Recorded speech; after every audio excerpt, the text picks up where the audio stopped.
تو اتنا جب انہوں نے امیروں کو بھی نوازا ہے تو واٹ وینٹ رانگ؟ اب یہاں پہ بڑا اچھا سوال آپ نے کیا، میں چاہ رہا تھا کہ سوال آپ کریں، اگر آپ نے بریک نہیں لینی تو۔ نہیں ابھی نہیں لے رہے۔ اب سوال یہ ہے کہ جن کے ساتھ ملک صاحب کی دوستیاں تھیں، اب ان کی دوستیاں کہ ان کے ساتھ نواز شریف صاحب کے ساتھ ایک اور بھی ہوا، نواز شریف صاحب والا، مطلب ملک صاحب کے ساتھ کوئی ایک کام نہیں ہو، کوئی وارداتیں ہوئی۔ ان کی اتفاق فاؤنڈری تھی جس کے اگینسٹ 5-6 بلین روپیز کا قرض تھا، جو نواز شریف صاحب نے 97 کے اپنی تقریر میں کہا تھا بینکوں کو لون تھا، قرضہ تھا اس پہ کہ بینک آپ نے اس کو وہ کر دیں، معاف نہیں کر دیں، اس کو ٹیک اوور کر کے اس کی مشینری بیچ کے اپنے قرضے پورے کر لو۔ وہ لمبی کہانی ہے، پھر کسی دن کہ پھر اس میں کیا کچھ اسٹے لے لیا گیا، 10-12 سال اسٹے چلتا رہا، واپس آئے وزیر اعظم بنے، وزیر اعلیٰ بنے، انہوں نے اپنا بندہ ایک وہ نیشنل بینک میں لگوا کے وہ کلیئرنس کروا دی، دیٹس انادر اسٹوری۔ اس کی جو زمین تھی اتفاق فاؤنڈری کی، وہ زمین کو جب شہباز شریف صاحب وزیر اعلیٰ تھے، انہوں نے اس کو کمرشل سے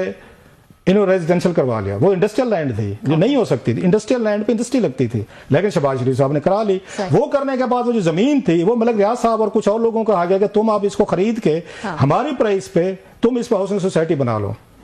سو اتفاق فاؤنڈری پہ لاہور میں ہاؤسنگ سوسائٹیز کے پروجیکٹ جو تھے وہ ملک ریاض صاحب اس میں شامل تھے۔ سو ہر اچھے کام میں مطلب ملک ریاض صاحب اس میں موجود تھے۔ ہوا یہ ہے کہ ملک ریاض صاحب جو ہیں ایک سٹیج آتی ہوتی ہے کہ جب یہاں سے ان کو مسئلہ شروع ہوا، جب اسٹیبلشمنٹ کی عمران خان صاحب سے لڑائی شروع ہوئی،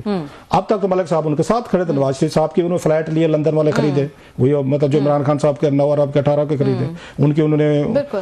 اتفاق فاؤنڈری کی زمین بھی خرید لی۔ پھر اس کے بعد انہوں نے زرداری صاحب کو بھی خوش رکھا، ان کے بھی سارے خرچے بلا چیزیں جہاز ساتھ،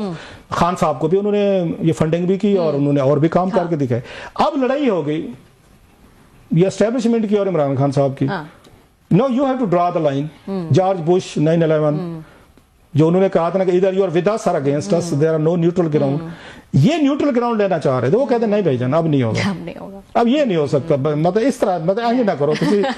کہتے ہیں نا اینج نہ کرو، نہ کرو تسی، اس طرح نہیں ہونی چاہیے کہ آپ ہمیں بالکل وہ نہ بنائیں۔ بھائی صاحب آپ ہمارے دوست تھے، آپ کو ہماری وجہ سے فائدے ہوئے، جرنیلوں کے ساتھ اٹھتے بیٹھتے تھے، آپ کو بڑی سپورٹ دی، ہمیشہ بچایا، بلا چیزیں آپ کو بزنس میں ہم نے ہیلپ کی، زمینیں لینے میں دی، جو بھی کہا آپ نے۔ آج موقع ہے کہ جناب خان صاحب نے ہمارے خلاف وہ تقریریں کرتے ہیں، اسٹیبلشمنٹ سے لڑ رہے ہیں، بہت زیادہ غلط باتیں ہمارے خلاف کرتے ہیں۔ اب ٹائم ہے کہ دوست ہیں یا بزنس پارٹنر ہیں جو بھی ہیں، اب آئیں اور ہمارے ساتھ کھڑے ہو کے خان صاحب کو ڈیمولش کرنے میں ہماری سپورٹ کریں۔ ڈیمولش کیسے کرنا ہے کہ آپ جناب آئیں ان کے خلاف یا القادر ٹرسٹ پہ ایک پریس کانفرنس کریں، ساری ڈیٹیل بتائیں، چیزیں بتائیں قوم کو کہ یہ جو نیک انسان تھے نا آپ کے، جو کہتے ہیں القادر ٹرسٹ میں ہم نے سیرت النبی پڑھانی تھی، تو یہ کیا کیا یہ کام کر رہے تھے، مجھ سے کیا کیا انہوں کروا رہے تھے۔ اس کام کے لیے ملک صاحب جو تھوڑے سے وہ بھی ہوئے اپ سیٹ ہوئے، بھی کیا کروں میں کہ سائیڈ لائن ایک طرف فوج ہے، دوسری طرف عمران خان صاحب ہیں، تو انہوں نے ایک آدھ کوئی دوست سے مشورہ بھی کیا۔